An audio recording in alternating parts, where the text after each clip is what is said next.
Welcome to From the Archives. This is a new channel member and patron first series where we take a look at some of the runs that didn't quite make it to air and we'll dissect them down and have a little analysis of what happened.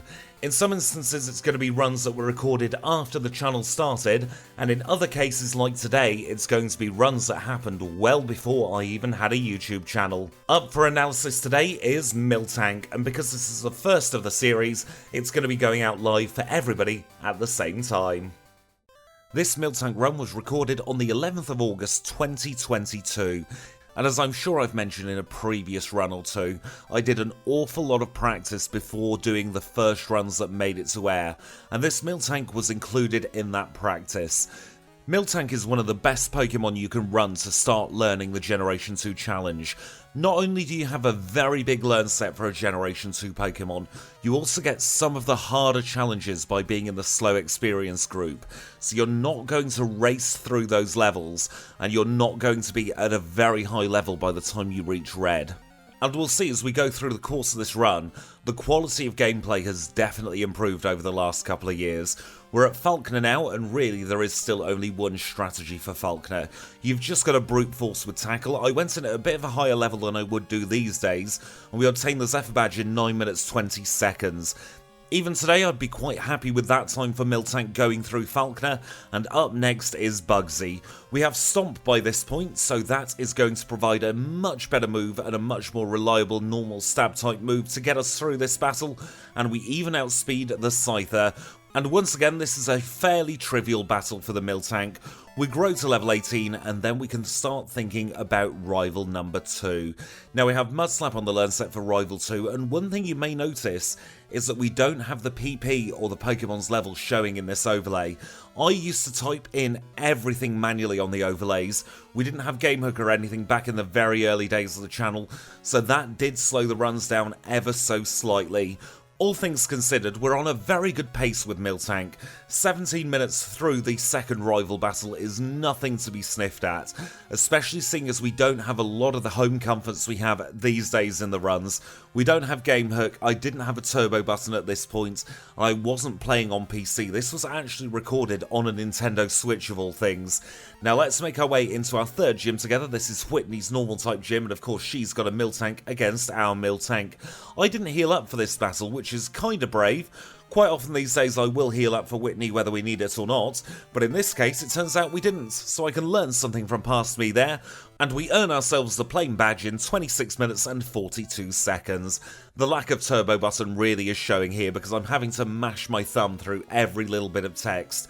I actually injured myself quite badly in my thumb through all that mashing, and that's what made me turn to a turbo button just to preserve my physical health in my right hand. Because goodness me, some of those runs in late October 2022 were incredibly painful. Rival 3 is absolutely no issue, we've got decent learn set at this point, but you might have noticed a distinct lack of hidden power on this run. In the very early days of the channel, because I wasn't playing on PC, I didn't have the ability to set my own hidden power type, so instead we just rolled with what looked like the best DVs. I'd reset for about 20 minutes, half an hour at the beginning of each run until I got one with a DV spread that looked half decent, and then I would roll with that Pokemon, and this really is the first battle where the routing diverges significantly. Because these days we would just sweep Morty with hidden power ground. In this instance though, we're still relying on our special attack or Mudslap, neither of which is going to work at level 31, so I decide to get another level and grow up to level 32 courtesy of Beauty Valerie's grass type Pokemon, and then at level 32 we've just got to hope for the best. Without the advantage that Hidden Power Ground gives us for the ghost types, there really is not much more we can do other than hope that the RNG goes in our favour. I try Mudslap on this particular try, because it is going to at least reduce the enemy's accuracy. It's a 2-shot on the Ghastly and the Haunter, and it's probably going to be even more than that on the Gengar. We do outspeed the Gengar, thank goodness, and even though the Gengar's accuracy fell, we are afflicted by the curse, and we have to take another reset. So we're now on reset number 5 of the run already. That is a very high number of resets compared to what I'd expect in runs that I do now, and yet again we are just praying for the RNG. We're on a timer for the entirety of this battle, so that's going to make it very difficult, but the only Pokemon that can hurt us now is the Gengar. Fortunately for us as well, the accuracy of Hypnosis is very low, and a high roll there means we're through the Gengar. And then, even though our Mud Slap ran out of PP, Fire Punch was just about strong enough to knock out that final Haunter, and we eventually get through Morty in 42 minutes and 28 seconds. It is a quick surf over the sea to Chuck of Cianwood City, and this is of course a gym where we have the type disadvantage. And honestly, I reckon this strat's fairly solid. I wouldn't do too much different if I was facing Chuck with a Miltank today. A lucky critical hit helps the cause there, and we obtain the Storm Badge in 45 minutes 27 seconds. Up next is Pryce of Mahogany Town, and this battle should be fairly trivial. Unless you've got a 4x weakness to ice type moves, Pryce really is a trivial gym leader. Honestly, he's just a bit of a nuisance towards getting towards the end of the run. So we have no issues whatsoever at Pryce, and we obtain his badge in 54 minutes and 48 seconds. And now we can take on Jasmine. Jasmine could be a threat, but I think even with our low special attack, Fire Punch should get the job done. It's a very simple one-shot on both of the Magnemite with Fire Punch, and we can turn our attention to the Steelix. Steelix, of course, has very weak special defense, so a pair of Fire Punches combined with a burn knocks it out, and we obtain our 7th badge in 56 minutes and 40 seconds. So already you can see we're on a much slower pace than we would be on these days, but we're not getting too many resets. That Morty battle really was a thorn in our side. Not having Hidden Power Ground is the big game-changing thing in this run. The other thing you may notice is we don't have Return yet. For some reason I was against teaching Return in the early parts of the run, and we can see quite easily in this battle, if we had Return, the battle would have gone an awful lot quicker. Things like this for Alligator would have been a much simpler 2-shot instead of being a range. We did eventually get through Rival 4 though in 1 hour 2 minutes and 30 seconds, and we have Body Slam for Claire. Body Slam is a very good move. I would definitely have it on the learn set if I have the opportunity to, but I wouldn't combine it with Headbutt. I'd have Return in the other slot instead. That's actually reminded me that I had a bit of a disagreement with another runner in the early days of this channel, because I used to run 2 moves of the same type on the learn set an awful lot, and they thought it was wasted space, and they thought the comments might get a little bit annoyed with me. But I always think there's room for 2 moves of the same type on the learn set. And the battle we've just done, the Claire battle, is a very good example of what I mean here, because you're very rarely going to be able to one-shot Claire.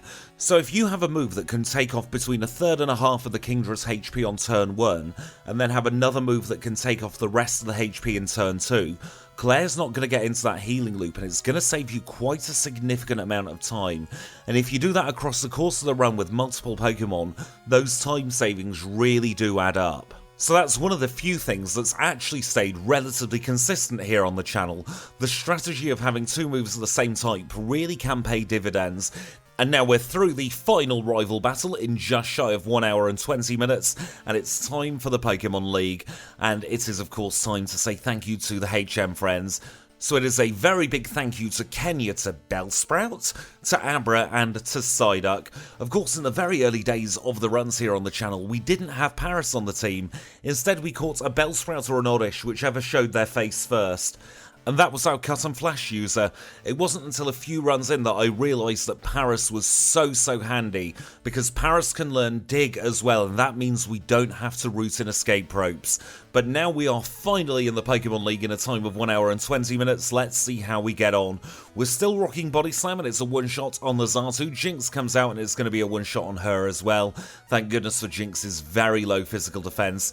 Executor's quite bulky, but I think it would have been a 2-shot either way. Reflect going up is terrible for us though. We swap to Earthquake because it's our highest power move at this point, and go back to Body Slam, paralysing the Slowbro. We get an incredibly lucky critical hit against the Slowbro to save some time as well. That Reflect, combined with Slowbro's buffs, really would have slowed this run down. The Xatu is trivial, and we are on to Koga. He's our second league member together, and he leads with Ariados. Once again, we're Body Slamming, and Body Slam is an 85 base power move, so it's not a terrible move, but Return would have one-shot that Venomoth, so really at this point it's all about why on earth did I not teach Return? We're earthquaking the fortress, it should be a simple 3 or 4 shots. In this instance it doesn't go boom, so we survive for another day. We can use Earthquake against the Muck and get a lucky critical hit, and now it's just the Crobat left to go. Body Slam's not going to one-shot, but we do paralyze it gets fully paralysed, and we knock it out in 1. That is a good example of having Body Slam on the learn set, and the benefits it has over Return. Unfortunately, Body Slam's not a TM in Generation 2, so I can't use it that much. We still use the Earthquake strategy against the Hitmontop, even in the early days of the channel. We carry on Earthquake against the Hitmonlee, but Return would have one shot, so we take a little bit of unnecessary damage there. We take guaranteed damage on the Hitmonchan because Mach Punch is a priority move, and there really are no words for how lucky we get with this Machamp. Cross Chop misses, so we get through onto the Onix, and for reasons beyond the realms of normal human comprehension, I go for Rollout. That was a huge mistake, because now we've thrown away our chance at Bruno, and we are back to square one. Body Slam against the Hitmontop into Earthquake, and then we get back onto the Hitmonlee. We Body Slam again, and it's a one-shot this time, and let's see that Hitmonchan. Of course, it's going to be the 1 or 2 turns of guaranteed damage against this Hitmonchan. It happens every single time. Let's see if we get lucky against the Machamp again. We paralyze it, and Cross Chop hits, taking us down to 32, but he is in a healing loop now, thank goodness. We don't make the same mistake twice, and we use Earthquake against the Onix, and thank goodness it has very low physical attack, because 2 Earthquakes knocks it out and we survive on 12. Let's see how we do against Karen. Now, Karen really was my hardest fight in the early days of the channel. That Sand attack, combined with the relatively low damage that you do against Umbreon, really does set you up for a fall. And it is particularly frustrating when you level up and have the option to learn a move, because it really does slow you down. Now fortunately we were holding a paralysed Cure Berry, so that meant we didn't get paralysed by the Vileplume, and we had full speed for the rest of this battle. The rest of it is fairly trivial as long as your moves hit. But don't underestimate this Houndoom. It can burn you with Flamethrower, and that can really stop the battle going your way. We're through Karen, let's move on to Lance. And I think it'll come as no surprise we're going to do the curl out strategy here. I'd probably do something very similar today, but we got some atrocious luck at the very beginning. That was an unlucky critical hit, because we needed those 2 turns of rollout to build up so we could knock out that first Dragonite in 1 hit, and that meant we get paralysed. These days I'd probably save the paralysed Cure Berry for this battle just to prevent that situation happening, because otherwise you've got to rely on that 1 in 4 chance of Thunder Wave missing, and that isn't a particularly reliable strategy. Challenge running is all about risk versus reward. There are risky strats you can do, but the payoff has to be big enough to make it worth doing. Something like this battle here, holding the paralysed Cure Berry means that rollout is a risky strategy that's worth doing. Without the paralysed Cure Berry, it's probably not worth it. But I was a very naive runner back in the day, so I did all the risky strategies thinking they'd pay off. It did actually pay off fairly well in the end in this battle, because the final Dragonite gets into a healing loop, it gets knocked out, and we defeat Lance in a time of 1 hour 25 minutes and 28 seconds. And our final league time is 1 hour 26 minutes and 15 seconds. We're not going to waste any time whatsoever in this video, we're going to go straight into a rapid fire beating of all the Kantonian gym leaders. And now that we've got a little bit of time to have a chat together, what I want to talk about is the stuff I've learned over the last couple of years, especially going from a very novice runner into quite an expert at challenge running Generation 2. The first thing I would suggest is if you're not sure where to start, have a look at other people's routing. Maybe even almost parrot their routing for a little bit at the beginning. Don't copy it move for move, but look at where they travel and when they travel to certain places in the game. And always question why they're doing things at certain points in the run, because then you'll figure out the answers, and quite often it's because it's either a good time saving or it's an easy point to remember what you're supposed to do in the run. But at the same time, do not directly compare yourself to any other runner. No matter how similar the rule sets are that you have in place, you can never guarantee a direct one-on-one comparison with any other runner, because you don't know the nitty-gritty details of what exactly goes into constituting their final time, and that was something I had to learn incredibly quickly here on the channel. In the very early days, I would directly compare my times to all of the other runners' times, and if I saw that I was 15-20 minutes slower than the other runners, it would get me disheartened. And so what would I do? I'd restart the run. I'd be doing that same process over and over again for very little time saving. You don't know how long some of these runners have put into those times on their leaderboards. Some of them could do up to 100 attempts in one go just to get that one perfect time. But for me, playing the same run 100 times would not be enjoyable. So instead, I go for the first impression time. That means that my leaderboard times are going to be quite a bit slower than other runners from time to time, but that doesn't matter to me because I've got my own leaderboard where the only thing that matters is that first impression time, and I can compare against myself instead of anybody else. And now let's rejoin the action as we just about earn our 16th gym badge and we're going to red. And now this is one of the places where the rule set actually diverges from the current rule set, because instead of using rare candies in the 3-3-4 pattern, we go straight away into using all 10 rare candies. And I tell you what, the lack of suspense and the lack of drama and the lack of build-up for this battle is so stark when you see all 10 rare candies used at once. I've seen a few comments actually saying I should use all 10 rare candies at once because it would speed up the run. However, I really like the challenge at red, and I especially like seeing if I can get through at the lowest possible level without using any rare candies. And that way we're rewarding those Pokemon that have been very good throughout and who can get through red at a very low level. As we can see from this style of red battle, the end of the video is a little bit anticlimactic, because instead of seeing if there's a strategy we can put in place to get through at that low level, we're just relying on getting the RNG we need at the higher level. In this battle there are 3 pieces that need to come together to make sure we win. We need rollout to hit every time, we need to not get burnt by flamethrower, and we need to not get paralysed by body slam. Of course, on this attempt we get burnt by flamethrower and it's back to square one. As is quite often the case, the Pikachu is completely irrelevant. We can get through that in one single shot, or we can turn our attention to Espeon. Espeon setting up Reflect is a bit of a double-edged sword here. It can work in our favour, but also it can be a terrible thing, because now we're going to be relying on body slamming not paralysing us. We've got more than enough defence to tank the body slams, we just have to make sure that that paralysis does not hit us. And once we knock out that Snorlax, the rest of the battle is easy. It's a one-shot against the Venusaur, and now our rollout is more than enough built up to take care of the Charizard in one shot as well.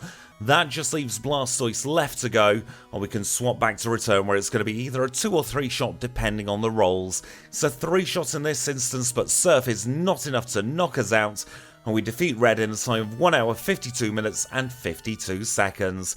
And while a 1:52.52 might be a very slow run by today's standards, 2 years ago though, and a 1:52.52 was seen as a very good run time, and it really does show just how far we've come in the last 2 years, and it makes me incredibly excited to see just how much quicker we're going to get in the next couple of years as well. But with that, we are done, so I'm going to say thank you all so much for watching this particularly special run. I hope you enjoyed it. If you have, then please do remember to leave a like. If you want to see more runs just like this, then remember to subscribe. If you've got anything to say about this run, leave it in the comments down below. And until next time, I'll say thank you all so much for watching, and I'll see you all very, very soon.